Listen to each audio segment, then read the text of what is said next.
Sir, film chamber vice president Devarajan அவர்களை அழைக்கிறோம்.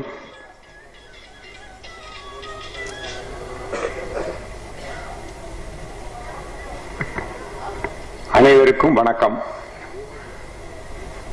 காந்தி, நேரு வரலாற்றில் இவர்களை எப்படி மறக்க முடியாதோ அதுபோல இந்த நினைத்தாலே இனிக்கும் படத்தையும் சினிமாவில் மறக்க முடியாது.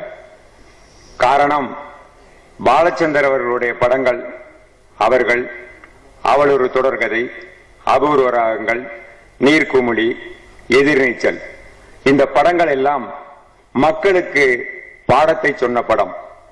ஆனால் சினிமாவில் இசைக்காக ஒரு படம் என்றால் அது இந்த படம்தான். இந்த படம் நிச்சயமாக இந்த இசைக்காக, இவர்களுடைய திறமைக்காக மிகப்பெரிய வெற்றியை பெறும். நாட்டில் மழை இல்லை என்றாலும் எப்பொழுதும் இசைமலை பொழிந்து கொண்டிருக்கின்ற நம்மளுடைய எம்எஸ்சி அவர்கள் இந்த படத்திற்கு இசையமைத்திருக்கிறார்கள். ஆகவே இந்த படம் மிகப்பெரிய வெற்றியை பெறும்.